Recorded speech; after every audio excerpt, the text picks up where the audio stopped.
3 of them, at the door.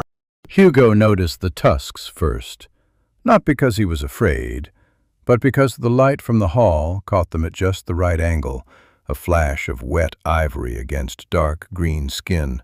He set down the rag. Behind the woman stood 2 girls, the older one with a hand on the younger one's shoulder, the younger one looking at him with eyes the color of amber. All 3 were wet from the knees down. The road to Bor turned to mud the moment the temperature dropped past freezing, and it stayed that way until the first real snow. The mud was thick, red-brown, the kind that sucked at boots. "A room," the woman said. She didn't phrase it as a question. She put a travel document on the counter, folded twice, sealed, with the stamp of the border office still intact. Beside it she placed coins, the right amount. She had counted them before she walked in. Hugo looked at the document, looked at the money. He didn't look at the girls. "Second floor, 3rd door on the left," he said. "The key's already in the lock." He took the coins, dropped them into the tin box under the counter without counting. She watched him do it. He couldn't tell what she made of it. He took down a key anyway, the spare, and held it out. Her hand closed around it carefully, like she was expecting him to pull it back. The girl with the copper bracelet picked up the big backpack before her mother could turn back for it. She didn't say anything. She just took it and followed. The little one, Sibba, he would learn her name later, stopped at the foot of the stairs and looked up at him. Her wooden bear figurine swung at her neck. She fastened one button on her jacket that her mother hadn't bothered with. Then she went upstairs. Hugo went back to the kitchen. He was 20 minutes into the soup, turnip, a bone, some dried herbs from the autumn store, when he heard the front door. He didn't go out immediately. He knew the sound of that door better than he knew most things. The way it dragged at the bottom corner when someone pushed it in a hurry. When it came out, he found Edmar Toss standing at the counter with his arms crossed. Toss ran the other inn on Bor's main street, the Warm Hearth, 3 years newer and half the size. He had a square face and a way of breathing through his nose that sounded like disapproval. Hugo. He said the name like a piece of information. "There are orcs upstairs." He didn't lower his voice. He didn't try to. "The townsfolk are displeased." He paused. "I thought you should know." Hugo looked at him. Toss was younger by a few years, heavier through the chest, with the kind of confidence that came from never having lost anything he couldn't afford to replace. Hugo had known him for 11 years. "The room is paid for," Hugo said. "That's not what I'm talking about." "I know what you're talking about." Hugo set his hands on the counter. "The room is paid for, the documents are in order, and the road is closed with mud. I don't run a guild, Edmar. I run an inn." He kept his voice level, not angry. There was no use in anger. "You're welcome to stay for a drink if you like." Toss looked at him a moment longer, then turned and left without the drink. Hugo went back to the kitchen. He didn't hear her come down. He became aware of her standing in the kitchen doorway because the little one, Sibba, appeared at the edge of his vision first, peering around her mother's cloak. Hugo stirred the soup. The bone had given the broth a yellow tint, and the turnip was almost soft. Sibba's eyes followed the spoon. "I heard," the woman, Kryna, said. "We can go." "Where?" He said it without looking up. "The road's got half a foot of mud on it." He lifted the spoon, let the broth run off it. "Eat first."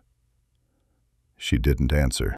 He could feel her calculating something, the way a person does when they're trying to figure out the cost of accepting something, whether it was a debt or not, whether it changed anything. He'd seen that look before, on people who had been given reasons not to trust a handed thing. Siva stepped into the kitchen. She watched him stir. He said nothing. She came closer, one small boot at a time, until she was standing beside the stove, looking up at him. "You can stir if you want," he said. He held the spoon out. She took it. She stirred with great seriousness, both hands on the handle, watching the turnip turn slow circles in the broth. Kryna said nothing. Hugo went to cut bread. Later he brought the tray up himself. 3 bowls, the bread, a little butter. He knocked. Leta opened the door. She'd taken her boots off, left them by the threshold with the laces loosened. She stepped back and he set the tray on the table by the window. The room was small but warm. The chimney from the kitchen ran through the back wall. He was almost to the door when he noticed the backpack. It was open on the floor, and he saw the patch on its side. 3 of them, actually, close together, where the same spot had been repaired over and over until the fabric was a different color. He kept walking. He went downstairs. He poured himself a cup from the kettle left on the low heat and stood in the kitchen, in the dark, listening to the silence of the inn around him. 8 rooms. 7 empty. Outside, the first frost of the season settled on the mud and locked it hard until morning. Some things don't announce themselves as choices. You just look down and you've already made them. The coachman's name was Seld, and he had already left. Hugo found this out at 7:30 in the morning, when Kryna came downstairs with her cloak on and her daughters behind her, bags packed, ready to go, and told him, in a flat voice, that the man they had arranged transport with the day prior had sent word through the stable boy. He wasn't taking the northern route. Not with orcs. He'd returned half the fare and driven off before dawn. She said it without accusation. She said it the way a person recites a thing they've been expecting to hear for a long time. Hugo listened. He had a cup of coffee in his hand, the first of the morning, still too hot to drink properly. He set it down on the counter. "Wait here," he said. He took his coat from the hook by the door, the heavy one, oilcloth over wool, and went out. The street was cold. The mud from yesterday had frozen into ridges overnight, and his boots caught on them in the dark.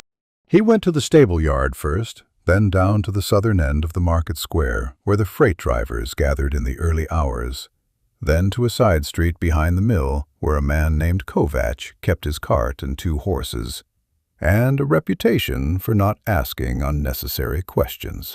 Kovac was loading something when Hugo found him. He was 60. Lean, with a gray beard cut close and a burn scar on his left forearm from some old accident he never explained. They talked for 7 minutes. Kovac quoted a price. Hugo said nothing for a moment. Then he negotiated it down by a fraction, because anything accepted without negotiation made Kovac suspicious. They settled. Hugo paid from his own pocket. The difference between what Kryna had already spent on the first driver and what Kovac asked. It wasn't a large sum. It wasn't small, either. He walked back. The frost had turned the puddles to pale disks of ice. When he came through the door, all 3 of them were still standing where he'd left them. The little one had put her bear figurine inside her collar so it wouldn't swing. Leta had her arms crossed, not with hostility, but the way you cross your arms when you're cold and you've been standing still. Kryna looked at him, then at the door, then at him again. "There's a driver," Hugo said. "He'll come at midday. Kovac, gray cart, 2 horses." He went to pick up his coffee. "He'll take the northern road." Kryna was quiet a moment. Then, "How much does he want?" "Same as the first one." She looked at him the way you look at a number that doesn't add up. She'd done the fare calculation herself the day before. He could tell by the way her jaw set. That's not what they charge for the North Road in autumn. Kovac has his reasons. His reasons or yours? Hugo drank his coffee. It had gone lukewarm. "I'll pay you back," she said. It was not a question, and it was not gratitude. It was a statement of intention, and it had a quiet weight to it. "There's oat porridge on the stove," he said. "The girls can eat before the road." Sibba was already moving toward the kitchen. Leta followed her, then paused, looked back at her mother. Kryna gave a small nod. Both girls disappeared through the door. Hugo refilled his cup and stood at the window. Boar's Main Street was waking up. A man with a handcart, smoke from the bakery chimney, a dog crossing the road at a diagonal. Nothing moved fast this time of year. The town saved its energy, the way everything did when it got cold. He went upstairs for the first time that morning to check the other rooms. Habit. He kept them aired, even empty. When he passed the third door on the left, he heard nothing from inside. He went to the window at the end of the corridor and looked down into the yard. The frozen ground, the woodpile, the well with its rope stiff from cold. He went back down. When he came through the kitchen door, he stopped. Leta was at the basin. She had taken the breakfast bowls from the table, the ones the girls had used, and was washing them. Carefully, methodically, the way you wash something that doesn't belong to you. She had her sleeves rolled past the copper bracelet on her wrist. She didn't look at him when he came in. Sibba was sitting at the table with her porridge, watching her sister. Hugo stood in the doorway. He said nothing. He went to the stove, poured water into the second pot, put it on to heat. At midday, Kovac did not come. Hugo stood in the doorway and looked at the empty street. The frost had thawed by noon, and the mud was back, softer than before. No cart, no gray horses. He waited half an hour. He sent the stable boy to check. The boy came back. Kovac had gotten a better offer. A merchant going south who needed to move goods before the road closed entirely. He'd left a message. He was sorry. Hugo came back inside. Kryna was in the hall. She had heard the stable boy's report. The walls in the inn were not thick. She looked at him without expression, but her hands were still on the strap of the backpack, holding it the way you hold something when you're preparing to lift it and keep going. "The road is mud," Hugo said. "There's no point in looking for another driver today." He said it simply, without softness and without apology. "The inspection of your documents was done yesterday. The room's been paid. The second night is—" He stopped. He started again. "There are 7 empty rooms in this building. One of them is yours." Kryna set the backpack down. Her jaw was tight. Sibba sat on the bottom step of the stairs and watched them both. "I don't take charity," Kryna said. "I know." "Then what are you offering?" Hugo looked at the hall. It was a large space, 4 tables, a long hearth, stone floor. In summer, he hired a girl to help him with the cleaning.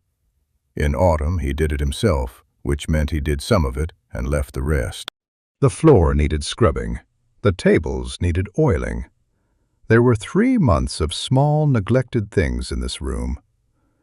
"Work," he said, "for the room and the meals. What's left of today and tonight."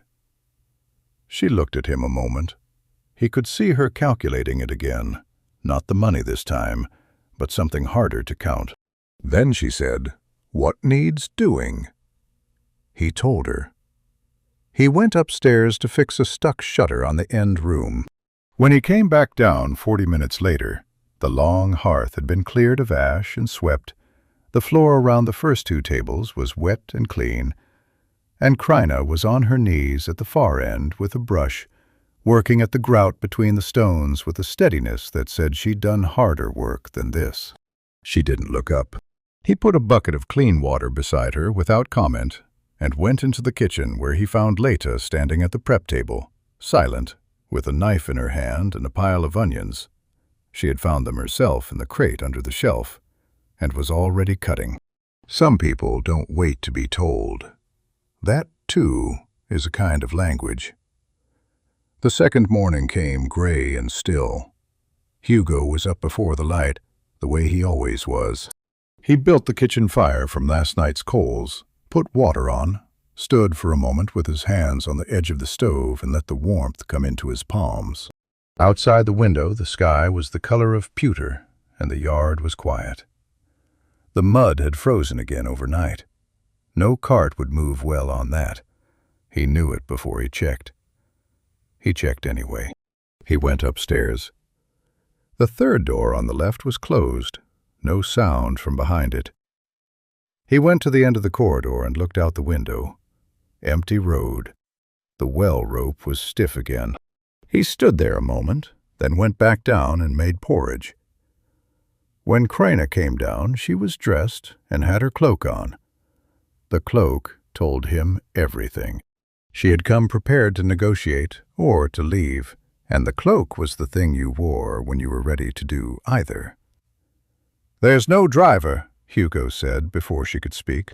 "I know." She sat down at the nearest table, not the one by the window, the one with the best view of the door. He noticed that. He brought her a cup and filled it without asking. She looked at it, then at him. "We've been here 2 nights, she said. "Last night we worked for.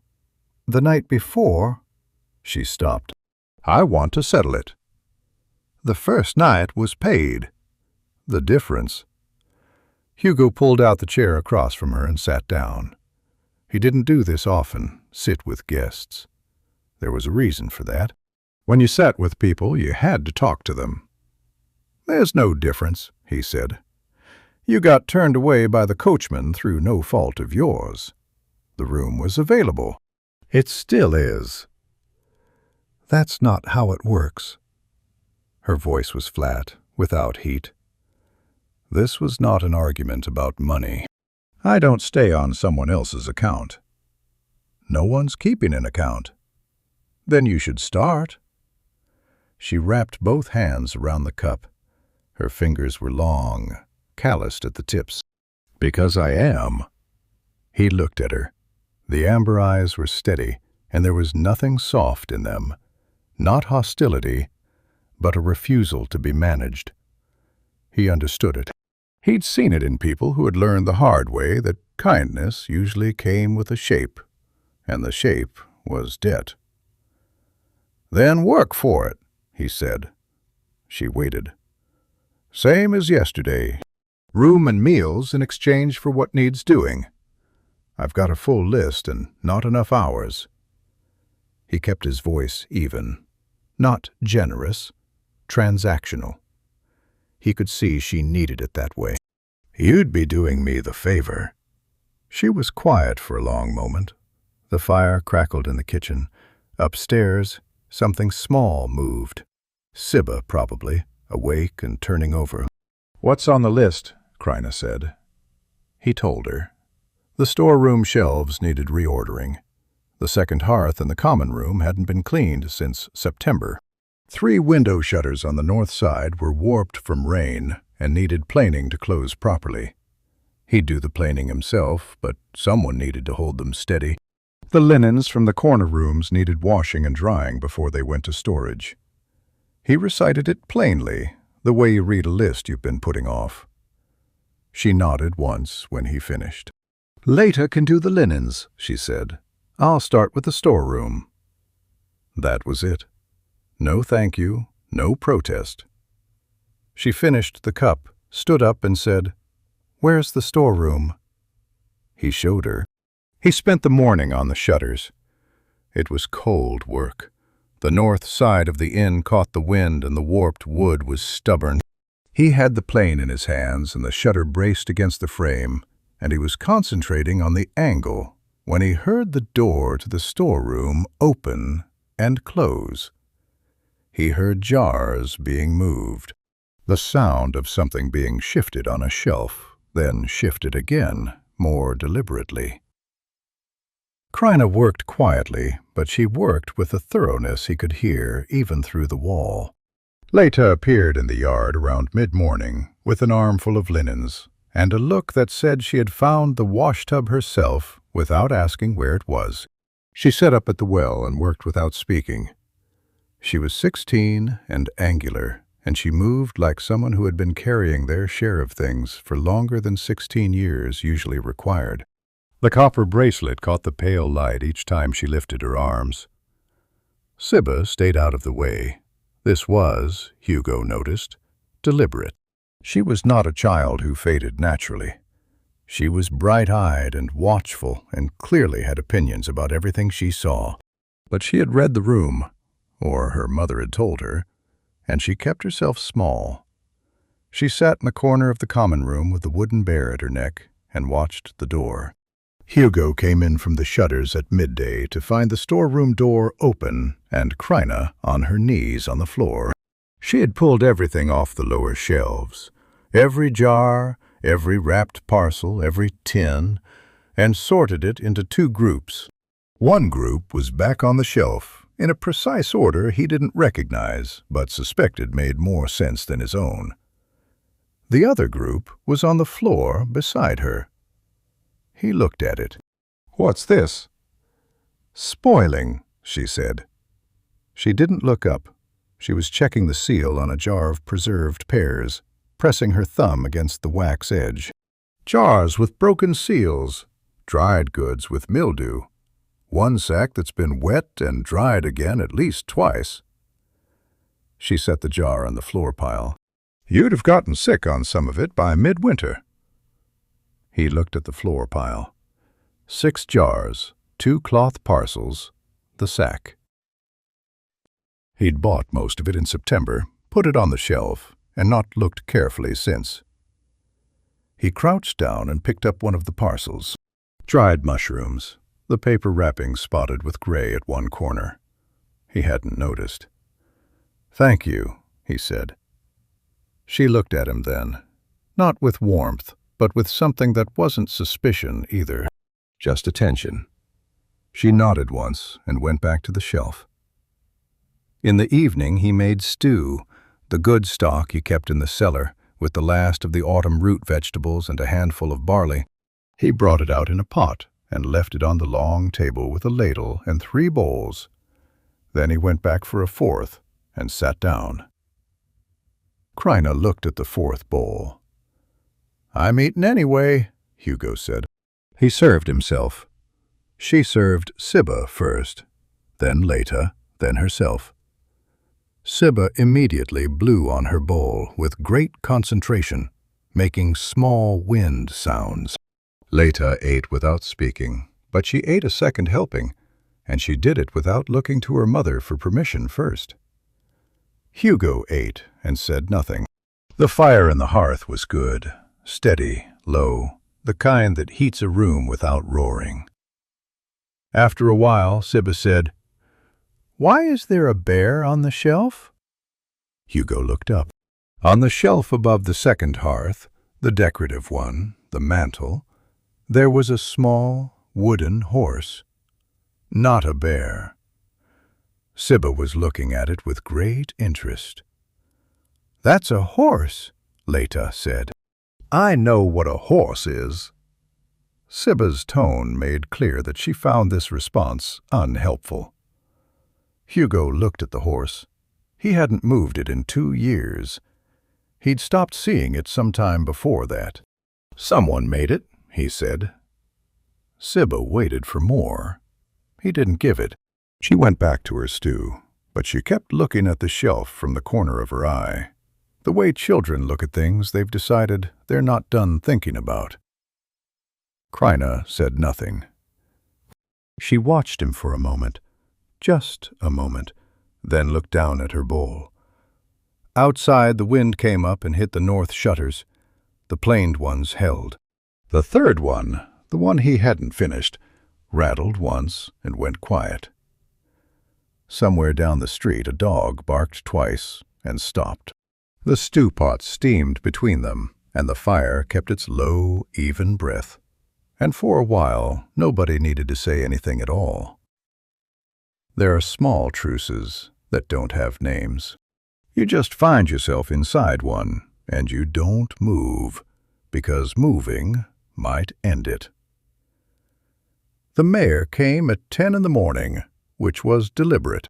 Hugo knew it was deliberate because the mayor, a man named Rorst, with a careful gray beard and the posture of someone who had spent 20 years making comfort look like authority, never came to the Gray Stone at 10 in the morning.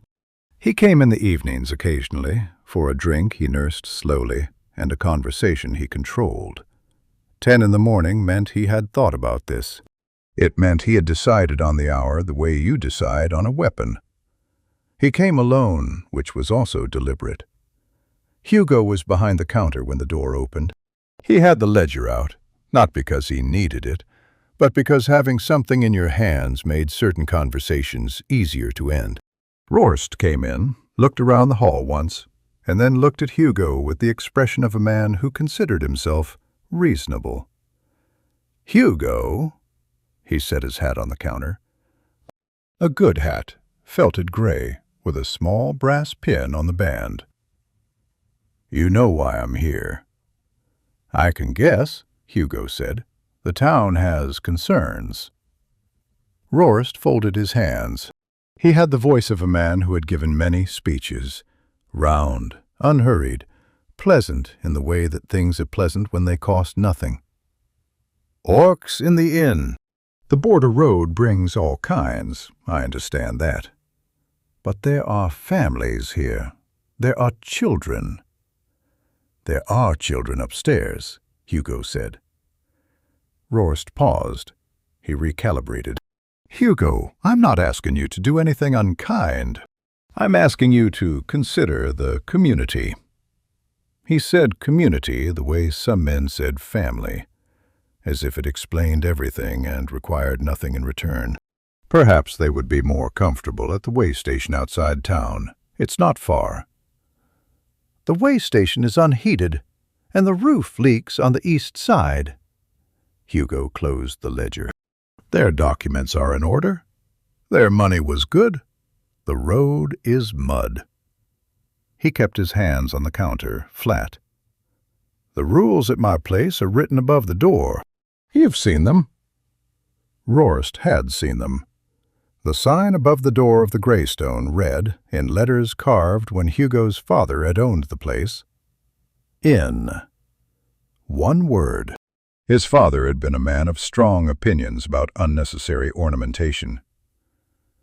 "It says inn," Hugo said. "I know what it says." Rorst's pleasantness thinned, just slightly, the way a coat wears through at the elbow. "I'm asking you to consider the situation carefully. There will be an inspection of the premises. Routine. You understand these things happen." He picked up his hat.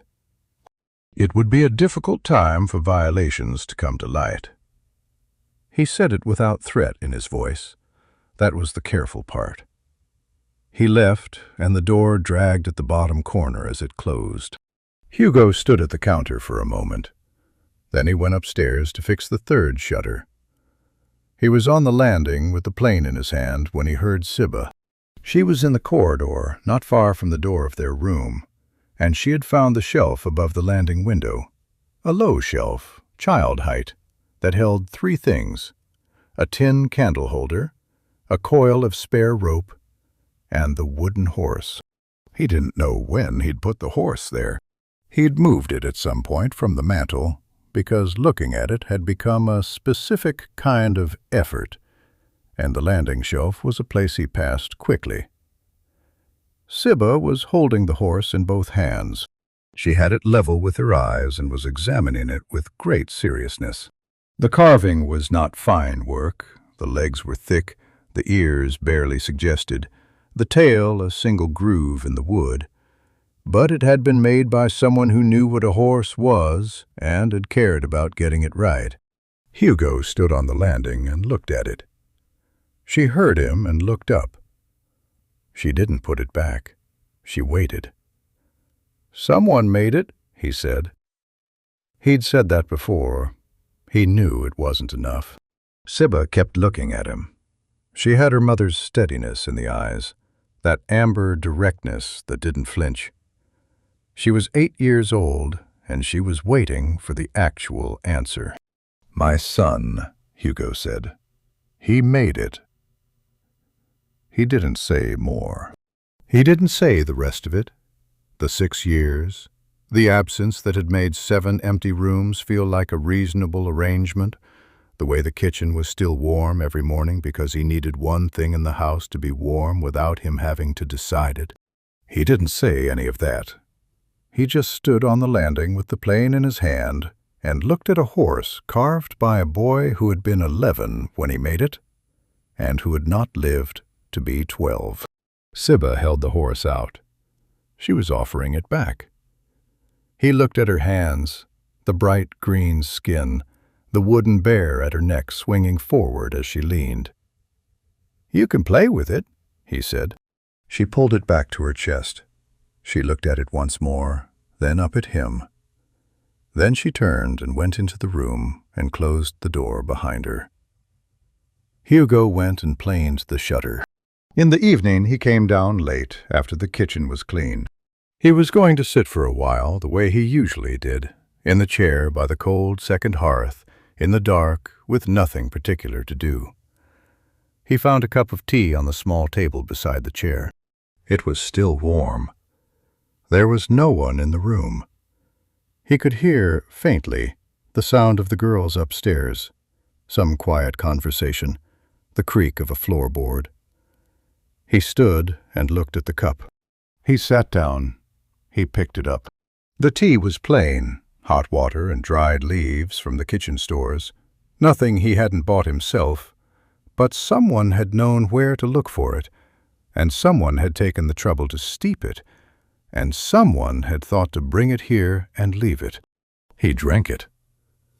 Outside the window the mud street was empty, and the cold pressed against the glass, and the inn around him held its breath the way old stone buildings do in winter.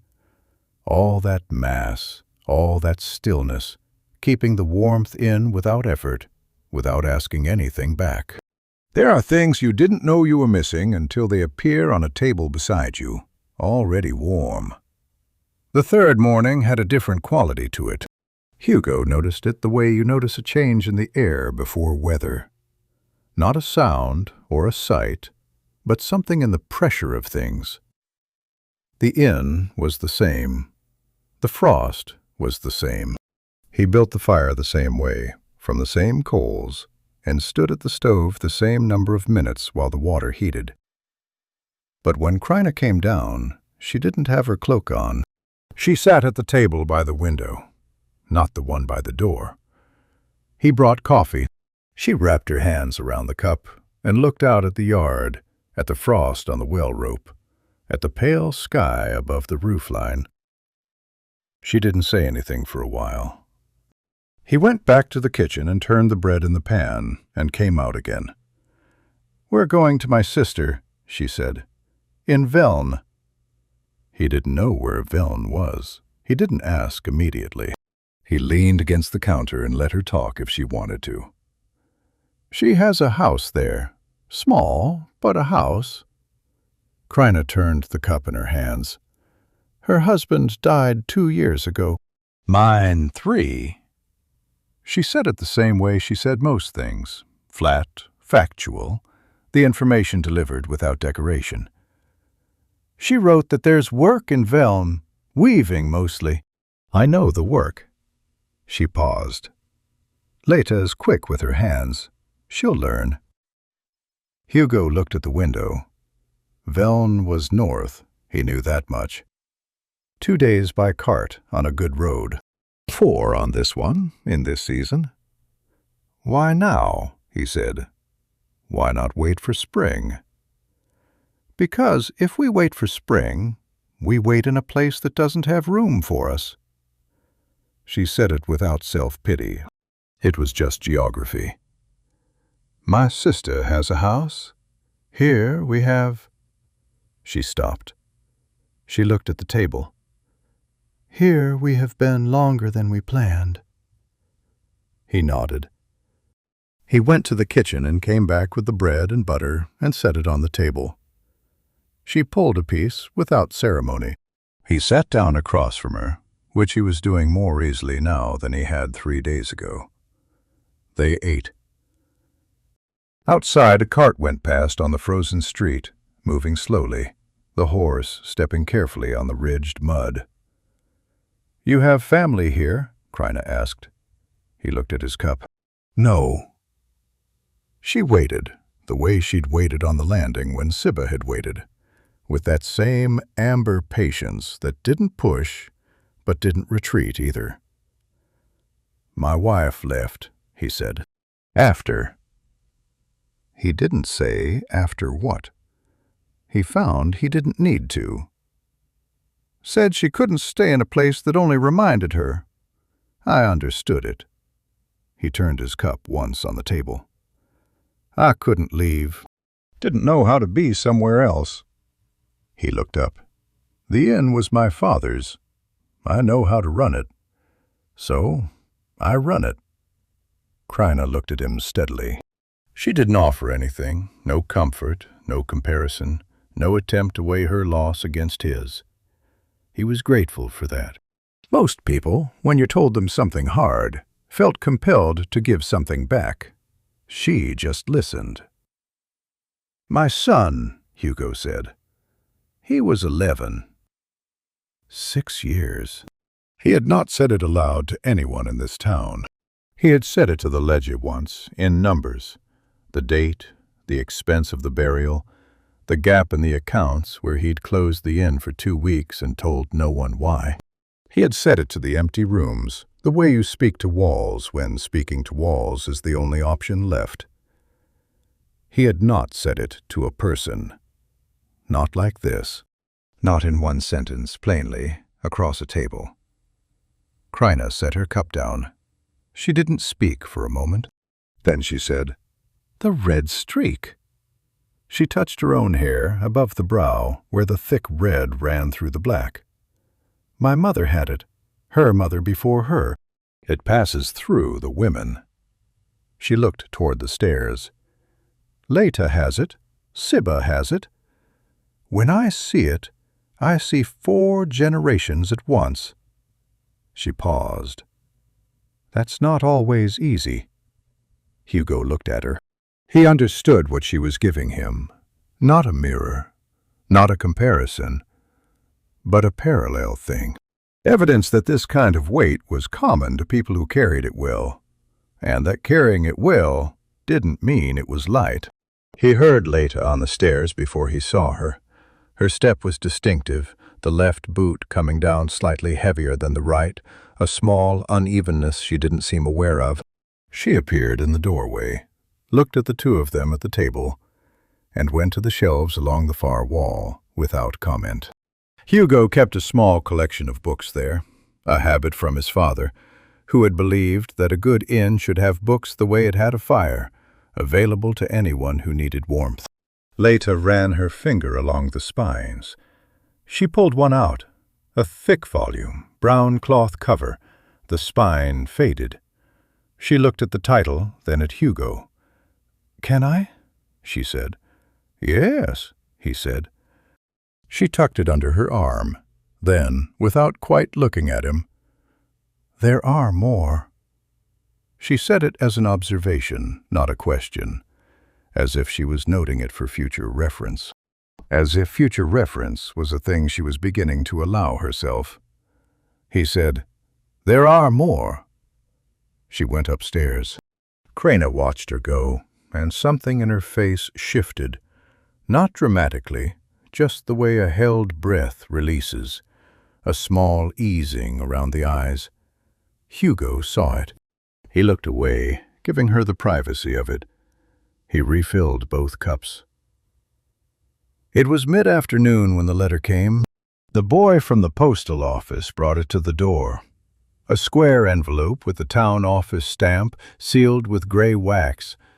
Hugo opened it at the counter. It was brief. 3 days hence, an inspection of the premises.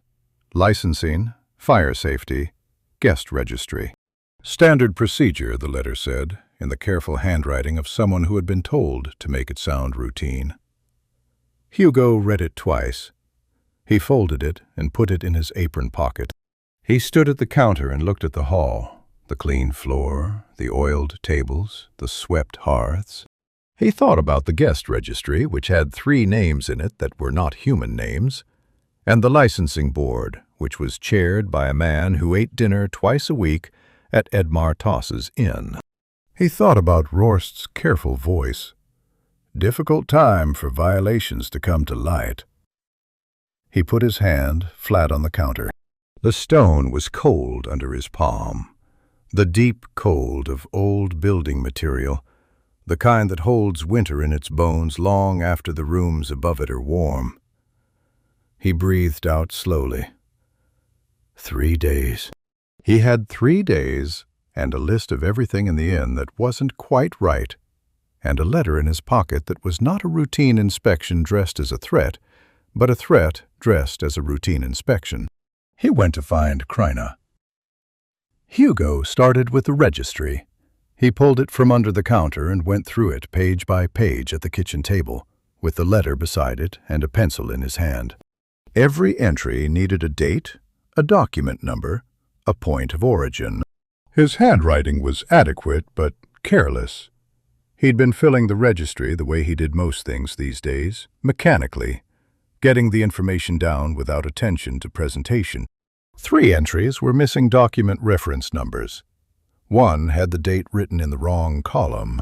He corrected them carefully, going back to the original documents he kept in the lockbox under the stairs and cross-referencing each one. He worked slowly and got it right. Then he walked the building. He went room by room, the way he hadn't done in months. The fire exits, clear.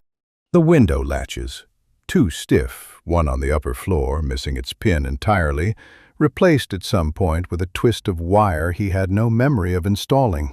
He replaced the wire with a proper pin from the box in the workshop. The hearth in the common room had a crack along the back wall of the firebox. Not dangerous, but visible. And visible things invited questions. He mixed mortar and filled it and smoothed it flat. He checked the lamp brackets, the stair rail, the cellar door latch. It took most of the morning. He came back to the common room to find it changed.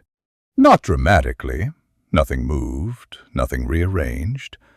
But the tables had been wiped down with something that left them smelling of the herb water Kryna had made 2 days ago from sprigs out of his own dry store. The floor along the far wall, which he had missed in his sweep, was clean. The second hearth, the one that served as decoration more than heat, had been cleared of the ash he'd let accumulate since September and swept to bare stone. Kryna was not in the room. He could hear her in the storeroom. He stood in the middle of the hall and looked at it. He had not asked her to do this. He had not asked her to do any of it. She had walked into a problem that was his problem, that had become partly her problem through no fault of her own, and she had started working on it with the same methodical thoroughness she brought to everything, and she had done it without making it a conversation. He went to the storeroom doorway. She was on her knees again, this time at the back shelves, checking the condition of the clay-sealed crocks he used for long storage. She had a rag in one hand and was wiping condensation from the lids. She didn't look up, but she knew he was there. He said he was going to check the upstairs rooms. She said the shutter latch on the room at the end of the corridor was loose. She'd noticed it that morning. He said he'd look at it. He went upstairs. Leta was in the corridor with a cloth and a bucket. She was doing the baseboards, the long wooden strips at the floor's edge that caught dust and went ignored for seasons at a time. She worked from the far end toward the stairs, unhurried, with the focused quality she brought to everything physical. She didn't acknowledge him. He stepped around her and went to the end room and looked at the shutter latch. It was loose. The screws had worked out of old wood that had expanded and contracted too many times. He went downstairs for the right screws and came back and fixed it. Sibba was in the room they'd been using. He could see her through the open door as he passed. She was sitting on the bed with a wooden horse in her hands, and the book Leta had taken from the shelf open on the blanket beside her. She wasn't reading it. She was turning the horse over slowly, looking at its underside, the way children examine things they are trying to understand completely. He kept walking. He spent the afternoon on the front face of the building. The two lamps that flanked the door needed new oil, and one had a crack in the glass he'd covered with a strip of lead some months back. He replaced the glass. He filled both lamps. He swept the step and the narrow strip of stone in front of the door, where mud had dried and flaked.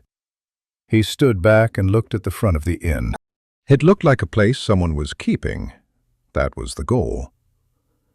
He was back inside and at the counter when he heard the knock. Not the door knock, the counter knock. A flat, official double tap that people learned in offices and never stopped using. He looked up. The man in the doorway was not Rohrst. He was younger, with a leather satchel and a coat that belonged to the town administration, the dark green with the brass buttons that the inspection officers wore. He had a ledger under his arm and the look of someone who had been sent to do a job and intended to do it thoroughly. He was a day early. Hugo set his hands on the counter.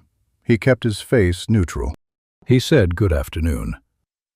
The inspector came in and looked around the hall with the specific look of a man cataloging rather than observing.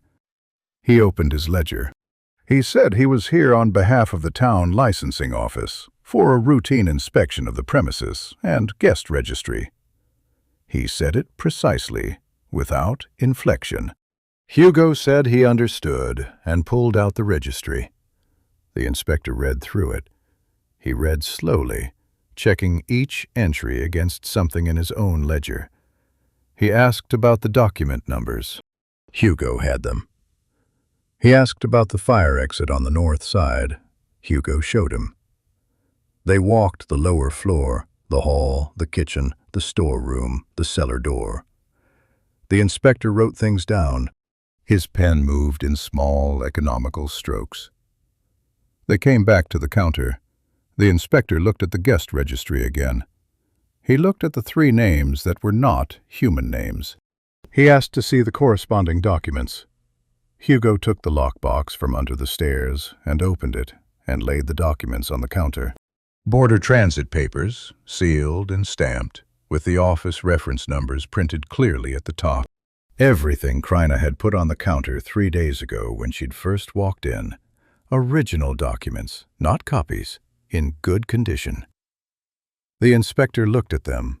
He wrote something in his ledger. Then there was a sound on the stairs. Kryna came down first, with the deliberate step of someone who has made a decision and is not reconsidering it. She had her documents in her hand. She had brought them herself, without being called, without being asked. She crossed the hall and set them on the counter beside the others. She stood straight and said nothing, and looked at the inspector with the amber eyes that did not flinch at anything.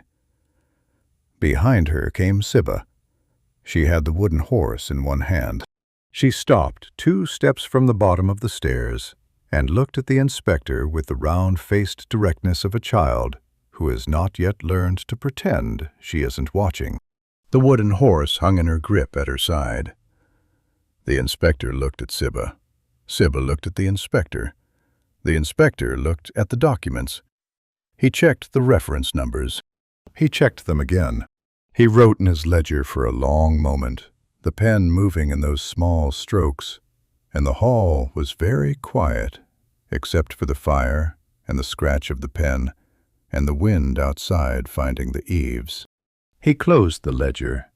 He said the documents were in order. He said the premises appeared to meet the required standard. He gathered his papers, put them in the satchel, and closed the brass clasp. He nodded at Hugo, not at Kryna, not at Sibba, and went to the door and left. Hugo stood at the counter. He heard the door drag at the bottom corner and close. He turned around. Krena was still at the counter. Sibba was still on the stair. Behind them both, Leta had appeared from the kitchen doorway. She had come down at some point during the inspection and stationed herself there without anyone noticing. She had a dish towel in her hands, which she was not using as a dish towel. Hugo looked at the three of them in the hall of his inn. He looked at the clean floor and the filled lamps and the corrected registry and the documents spread on the counter, all in order, all exactly what they needed to be. He said dinner would be in an hour. He went to the kitchen. Behind him he heard Sibba come down the last 2 steps, and the quiet sound of the wooden horse knocking gently against the banister as she went. The inspection had come a day early. Everything had been ready anyway. That was not luck. That was 4 people who had each, separately, decided that this place was worth keeping. Hugo slept well for the first time in weeks. He didn't notice it until he woke. The quality of the silence, the fact that his body had settled rather than held itself tense through the night. He lay still for a moment looking at the ceiling. The plaster had a crack running from the window corner toward the center, a crack he had been meaning to fill for 2 years. He looked at it without the usual accompanying thought about getting around to it. Then he got up and built the fire. The morning moved the way mornings did when something had resolved. Not loudly, just with less friction. The water heated at the same speed, the bread went in the pan the same way, but he stood at the stove with his hands loose at his sides instead of gripped on the edge of it. He had expected at some point in the night to feel the residue of the inspection, some lingering tension, some waiting for the second consequence. It hadn't come. The inspector had found nothing because there was nothing to find. That was the whole of it. He turned the bread and thought about what needed doing today with the straightforward attention of a man who had gotten through the thing he was worried about and come out the other side with his footing intact. Krena came down without her cloak again.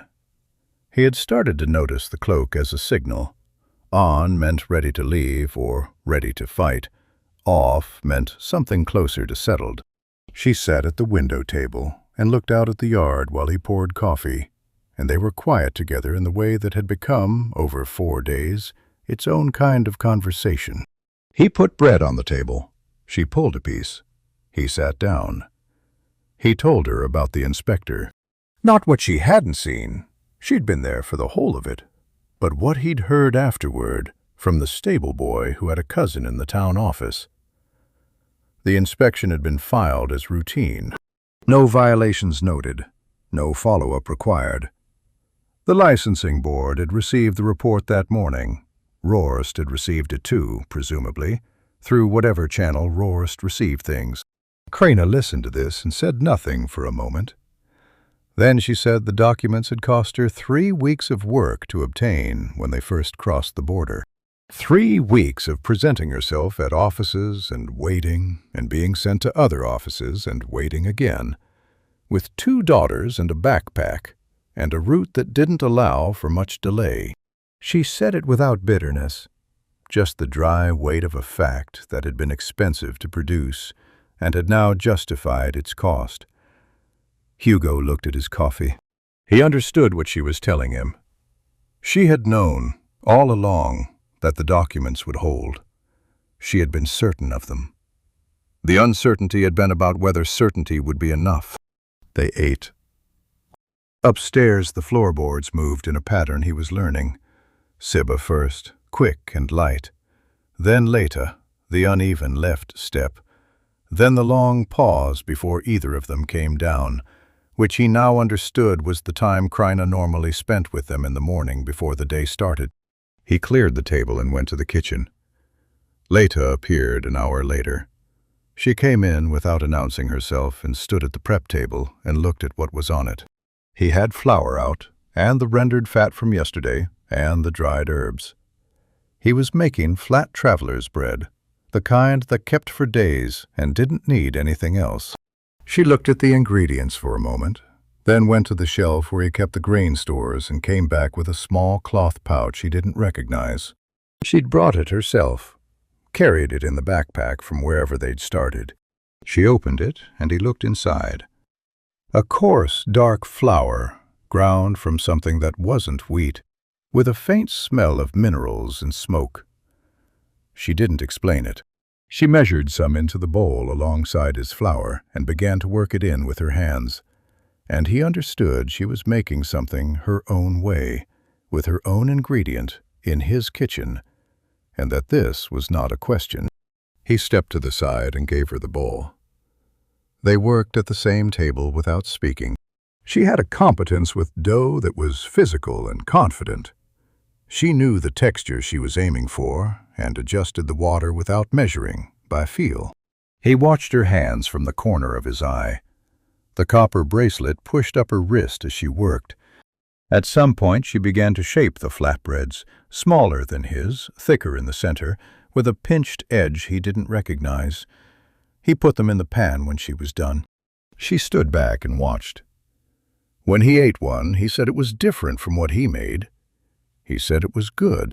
She looked at the pan and not at him, but her hands, which had been still at her sides, relaxed. He put more on to cook. In the afternoon, the light came low and thin through the south windows, the pale autumn light that didn't warm anything but lit it clearly. Sibba was at the table in the common room with a sheet of paper she had found somewhere and a piece of charcoal from the cold hearth, drawing something with great concentration. Hugo passed through and looked at the paper. She had drawn the inn, a square building with 2 rows of windows and a door in the middle, recognizable if not precise. In the doorway she had drawn a figure in an apron. He kept walking. He found Kryna in the corridor upstairs, at the window at the end. She was mending. She'd been mending by candlelight the past 2 evenings, working through a pile of clothing from the backpack that needed attention. She had the needle and thread going in the gray afternoon light, and she was doing it with the same thoroughness she brought to everything, the same unhurried exactness. He almost walked past. Then he stopped and said there was thread in the drawer on the left, the small dresser at the end of the corridor, which had sat there since his father's time. She looked up. He opened the drawer and showed her 6 spools of various weights, a spare needle card, a small pair of scissors with worn handles. She looked at the drawer for a moment, and he could see her noting it, not thanking him, noting it, filing it in the place where she kept useful information. She chose a spool of heavier thread and held it to the fabric she was mending. It matched close enough. He left her to it. At dinner, the table had 5 things on it that hadn't been there in the morning. The flatbreads Leta had made, a small pot of something dark and sharp-smelling that Kryna had put together from her own stores and the kitchen's dried goods, the bread he'd made, the butter, and Sibba's drawing, which she had placed in the center of the table like a document. Nobody commented on the drawing. Nobody moved it. They ate around it. The fire held its low breath. The inn was quiet outside their table. Hugo ate the dark, sharp thing Kryna had made, and didn't ask what was in it, and she didn't tell him, and it was good. Leta ate 2 flatbreads. Sibba ate methodically, with one eye on the drawing to make sure it was still there. Afterwards, Hugo sat alone in the hall and listened to them go upstairs. The left boot, the light quick step, the pause at the landing. 3 people moving through a building that had held only one person's weight for a long time. The stairs took it without complaint. Old stone absorbed things quietly, without making a ceremony of it. That was what stone was for. Tomorrow there would be another coachman to find. The road north was not getting easier.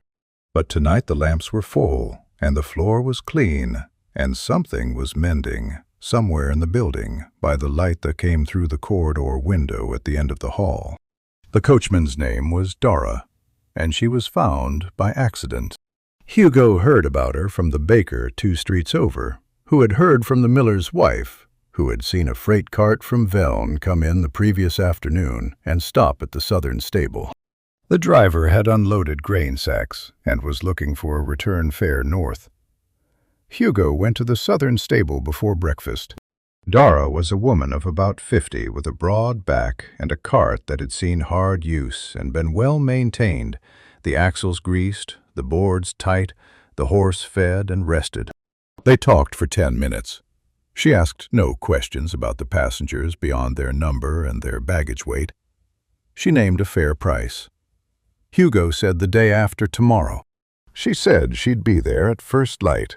He came back and told Kryno for coffee, and he watched something in her shoulders settle. Not dramatically, just a fraction. The way a load shifts when you adjust your grip. 2 days. That was a real number now, not a waiting. He went to cook. He was at the stove with his back to the kitchen door when he heard Leta come in.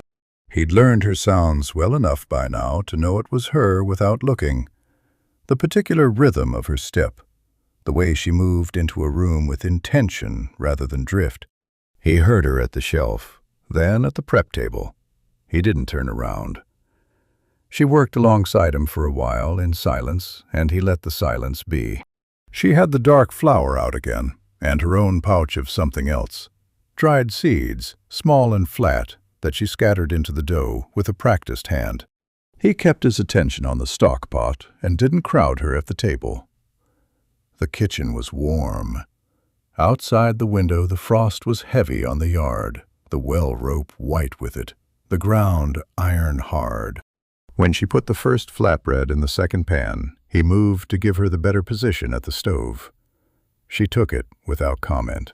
He stepped to the side and began to portion the stock for the midday soup. They worked around each other with the efficiency of people who have learned each other's reach. He tried one when it came off the pan. The seeds had toasted in the fat, and the bread had a depth to it, something mineral and faintly bitter underneath the char, a flavor he had no reference for. He stood at the stove and chewed it and thought about it honestly. He said it was different from what he made. He said it was good. She was already putting the next one in the pan, but her hands slowed for just a moment, and then she continued. He put a stack of them on the board for midday and set the board on the table. The morning moved. He oiled the counter, which had been on the list for a week. He wrote 3 letters he'd been putting off, to a supplier in the south about spring stock, to the licensing office acknowledging receipt of the inspection report, to a man in the next town who owed him money and had been forgetting about it with impressive consistency. He wrote them at the counter with the inn quiet around him, and when he was done, he set them to one side and looked at the hall. Kryna appeared from the back corridor with her mending in her hands. She settled at the table nearest the second hearth, the one with the best light in the afternoon, and worked without speaking. He watched her from the counter without staring. The needle moved steadily through dark fabric, and he could see now what she was mending. A shirt of Leta's, the sleeve seam opened from heavy use, being re-sewn with the heavier thread from the corridor drawer. She had her own thimble, a small brass one, worn smooth on the outside, that she kept on the first joint of her right middle finger. He passed by the table once in the early afternoon, on his way to the storeroom. On his return, he stopped and told her there was more thread in the drawer if she needed a different weight. She looked up briefly. She said the weight was right. He continued to the counter. Siva spent the morning on the floor of the common room with the wooden horse and a collection of small objects she had sourced from somewhere. 3 acorns, a flat stone, a bent piece of copper wire. She had arranged them in a pattern that was either a camp or a town or both, and the horse stood in the center of it. She was narrating something under her breath, too quiet to make out. Hugo went around her when he needed to cross the room. She didn't look up. In the afternoon, he found Leta at the bookshelf. She had the plant book open on the table, the one she'd taken 4 days ago, and beside it she had opened a second one, a narrower volume about the northern territories that his father had bought from a traveling seller and never read. She was going between the two, reading something in the plant book and checking it against the territory maps. Hugo stood at the end of the table and looked at what she was doing. She had found an entry about a plant that grew in the north, and she was locating it on the territory map with one finger. She didn't look up, but she was aware of him. She turned the plant book slightly so he could see the page without asking. He sat down. He looked at what she was reading. A dense entry about a shrubby plant with dark berries that grew above the frost line, used in the north for preserving meat. He looked at the map, at the region around Veln. He said there was a third book, older than the other two, with a more detailed account of the northern plants. His father had annotated it in the margins. He got up and found it on the upper shelf, behind a row of ledgers where it had been sitting undisturbed for years. He put it on the table. She opened it. The margins were full of his father's handwriting, small, angular notes about what grew where, and what it tasted like, and what it was good for. She read for a while. He stayed at the table. They talked for an hour, or close to it. Not continuously. There were long stretches of quiet between things, where she read and he looked at the map, and they existed in the same space without needing to fill it. But she asked questions when she had them, plainly and without preamble, and he answered what he knew and said clearly when he didn't know. She had a precise mind. She asked about things he hadn't thought about in years, the specific properties of certain soils, the way frost affected root depth, the difference between the plants that grew on the border and the ones that grew further north. He dug up answers from the back of his memory and was surprised, occasionally, to find them there. At some point, he became aware that Kraina was standing in the kitchen doorway. She had put her mending down. She was looking at the table, at her daughter, open-backed over 3 books, and at Hugo across from her, with the old ledger open in his hands. Kraina stood in the doorway and looked at this for a moment. Hugo noticed her and held the quiet. Leta kept reading. Something in Kraina's face did what it had done briefly when Leta had taken the bread from the shelf on the first morning. That small release, the easing of something held. It lasted only a moment. She went back to the table and picked up her mending. In the evening, the flatbreads were on the table alongside the soup and the bread, and Siva had moved her camp to the windowsill where it caught the last light. The horse stood at the edge of the sill, looking out at the dark yard. The inn smelled of toasted seeds and broth, and the particular cold and wood smell it had when the temperature dropped outside and the walls held the warmth in. Hugo looked at the table. The 2 kinds of bread, the shared pot, the mismatched cups. 4 days ago he had set 1 cup on this table. The habit of 1 cup was 6 years old, and he had not questioned it in all that time. The way you stop questioning the shape of things that have become the shape of your life. He didn't question it now, either. He just filled 4 cups and sat down. Some things change the way daylight changes. So gradually you can't point to the moment it happened, only to the difference between what it was and what it is now. The last full day arrived without announcing itself. Hugo knew it was the last full day because Dara's cart was coming at first light tomorrow, and first light in late autumn came early and cold and didn't wait. He built the fire the same way he always did, from the same coals, and stood at the stove the same number of minutes. But he was aware, underneath the routine, of a kind of counting. The last breakfast, the last midday, the last evening with 4 cups on the table instead of 1. He didn't dwell on it. He made porridge and cut bread and put water on for coffee and went about the morning the way mornings required. Leta came down first. She had the plant book under her arm, the old one, his father's, with the margin notes. She set it on the counter and looked at Hugo. He told her to keep it. She looked at the book, then at the shelf it had come from, then back at Hugo. She put it into the large backpack that was already sitting packed at the foot of the stairs. He didn't watch her do it. He turned back to the stove. They spent the morning with the books. He brought out the third volume, the one about Northern Territories, and they laid all three open on the long table and went through the region around Veln with the attention of people making a practical study. He showed her what he knew about the frost line, how it shifted in the valleys, where the ground stayed workable longest. She asked about the dark buried shrub from the day before, whether it would grow near the town or only on the higher slopes. He said he thought both, depending on the drainage. She considered this seriously, the way she considered everything, and wrote something on a scrap of paper with the charcoal Sibba had left on the table. Kraina sat at the window table with her coffee and watched them. She had her hands around the cup, and she was not pretending to look at something else.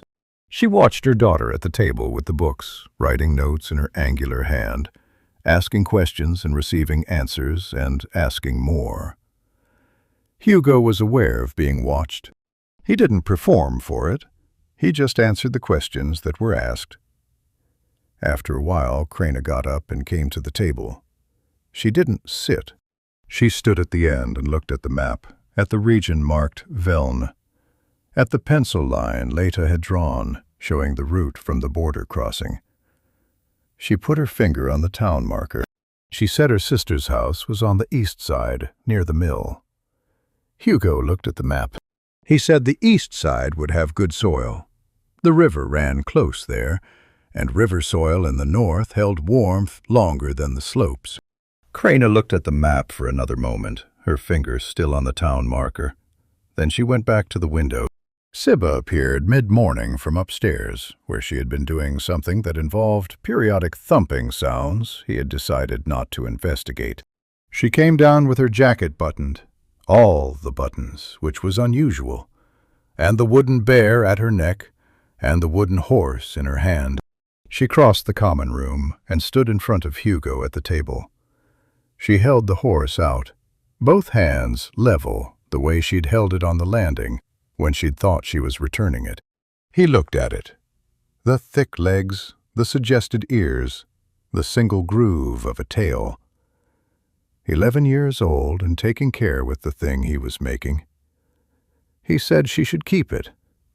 She looked at the horse. She looked at him. Then she pulled it back to her chest, carefully, and held it there for a moment with both hands, the way you hold something you've decided is yours. She went to the window and stood beside her mother and looked out at the frozen yard. Hugo looked at the table. He straightened the edge of the map and didn't say anything else. The afternoon came and went with the particular patience of last days. He checked the cart shed for anything Dara might need to know about the yard access.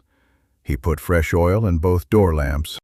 He went through the kitchen stores and thought about the road to Veln. 2 days minimum, the cart stopping overnight at the way station outside the border town, which was unheated and had a leaking roof on the east side, which he'd mentioned to no one but was thinking about now. He went to the kitchen and started cooking. He made more than was needed for one evening. He made a double portion of the dense traveler's bread, the kind that kept. He made a pot of the preserved meat from the cellar store, cooked down with root vegetables until it was thick enough to eat cold. He filled 3 of the small clay crocks from the cleaned storeroom shelf and sealed them with the wax he kept in the workshop drawer. He wrapped the flatbreads, Leta's kind, which he had made himself this time, with the dark flour she'd left in a cloth pouch on the shelf, in clean linen. He did all of this without making it a discussion. At dinner, the table held more food than usual, and nobody commented on the quantity. Sibba ate with the horse standing on the table beside her bowl, which Kraina allowed without remark. Leta had the scrap of paper with her notes folded in her shirt pocket. Hugo poured the coffee, and they ate in the firelight with the inn quiet around them and the frost building outside on the yard stone. Afterward, Kraina put coins on the table. She set them down deliberately in a small stack, and Hugo looked at them. He looked at the number. It was more than they had agreed. more than the rooms, more than the meals, more than the work exchanged. He could see she had calculated something larger. He sat with it for a moment. Then he took half the stack and left the rest on the table. She looked at what remained. He told her it was for the rooms. She looked at him steadily. He could see her working through the accounting. The first night, the second, the work exchanged for the third and fourth, what was owed against what had been given. She was trying to make it balance. He understood the need. He didn't argue with the need. But he left half the coins on the table, and he didn't move them back. She picked up her half.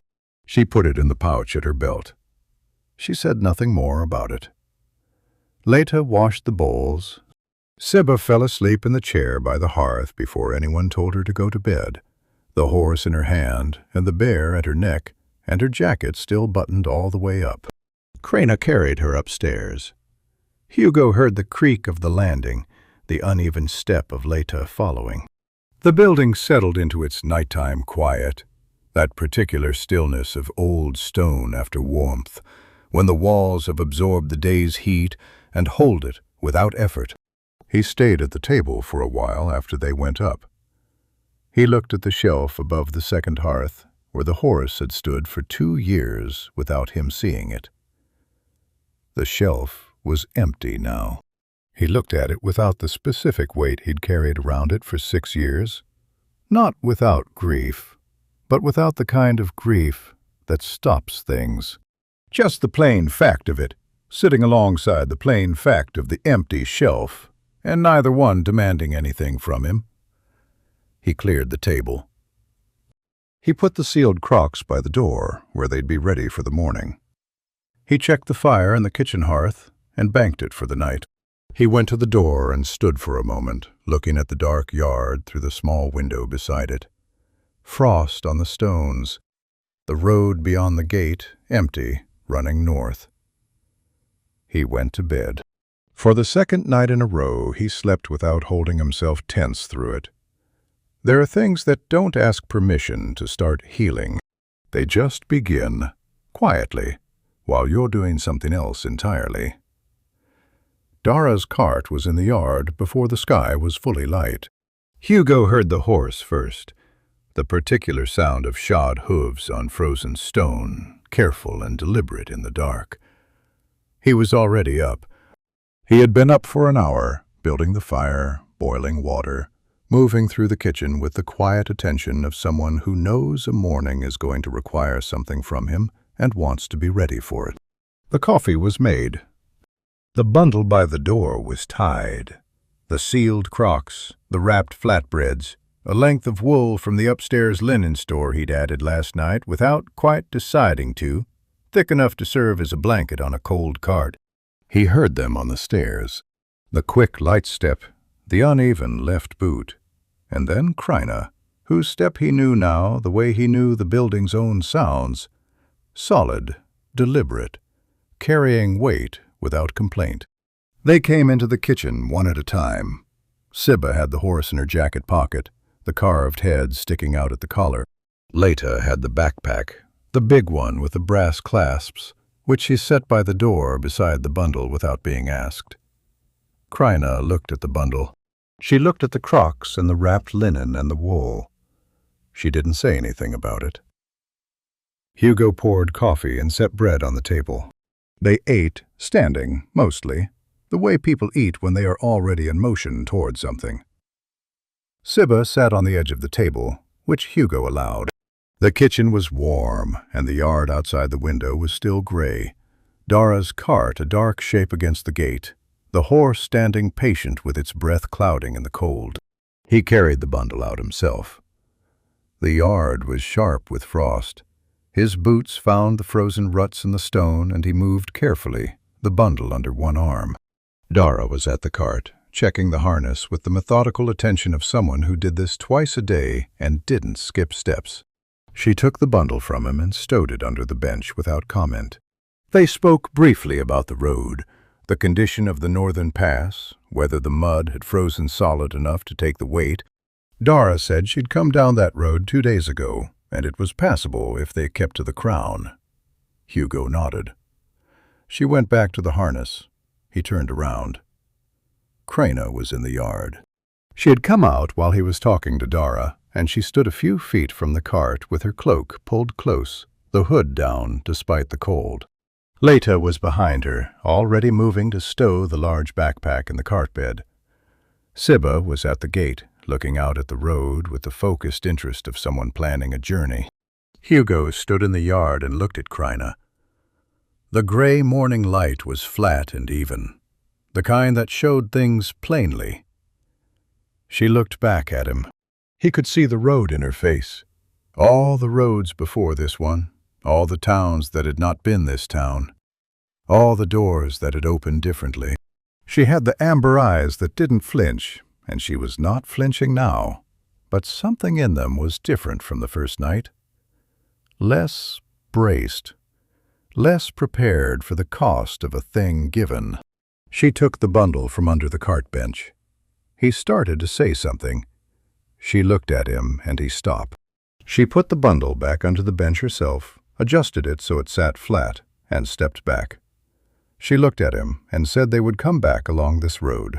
When they traveled back, they would come this way. He heard it for what it was, not a promise made lightly.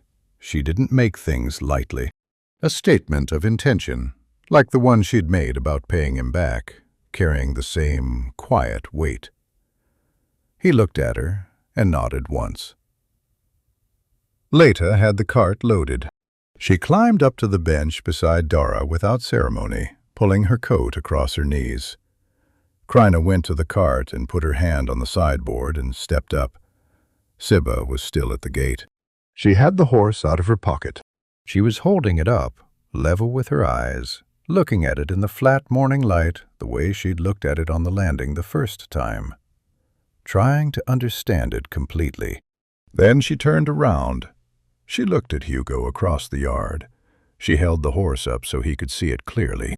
Then she put it back in her pocket, carefully, head first, and patted the pocket flat with her palm. She went to the cart and climbed in the back and arranged herself among the bundles with the competence of a child who had ridden in the backs of many carts. She pulled the wool length, his wool, from the linen store, across her knees and sat straight. Dara clicked to the horse. The cart moved. Hugo stood at the gate and watched it go. The road north was pale in the early light, the frozen mud holding the wheel tracks of the past week in rigid lines. The cart moved slowly at first, picking its way across the ruts at the gate, then steadied as it found the crown of the road, and Dara let the horse find its pace. He could see the back of Kraina's hood, the dark line of Leta's shoulders, the small, upright shape of Sibba in the cart bed. At the first bend in the road, where the stone wall of the miller's yard blocked the view, Sibba turned around. She had the horse out of her pocket again. She held it up, not waving it, just holding it level, visible, the way you hold up something so someone across a yard can see it clearly. Then the cart went around the bend, and the road was empty. Hugo stood at the gate for a moment. The frost was heavy on the stone posts. The yard behind him was quiet, Dara's hoof marks in the ice already beginning to blur at the edges where the morning was warming. He stood until the sound of the cart was gone, the creak of the axle, the careful hoof steps on frozen ground. And then there was nothing but the town waking up around him. The distant sound of the bakery, a dog somewhere on the next street. He went inside. He went to the kitchen and put the kettle on the fire. He moved through the familiar sequence, the hook for his coat, the apron from the door, the cups from the shelf. His hands found the cups before his mind told them to. He set them on the table. 2 cups. He stood with his hand on the second one and looked at it. He didn't move it. He stood at the stove and waited for the kettle. Outside the kitchen window, the road was empty, the frost bright on the stone, the sky beginning to go from gray to the pale, thin blue of a cold autumn morning. The fire held its low breath behind him. The inn was quiet in the way it was always quiet. All that old stone, all that held warmth, all those empty rooms. He poured the water. He sat down at the table with 2 cups and put his hands around one and looked at the other, already cooling, already waiting for something it had no reason yet to expect. Some doors you close. Some you leave on the latch. You don't always know which is which until someone comes back down the road and knocks. If this story moved something in you, if you've ever let someone stay, or been let in when you didn't expect it, leave a like or find us again. We'll be here. New stories, same fire.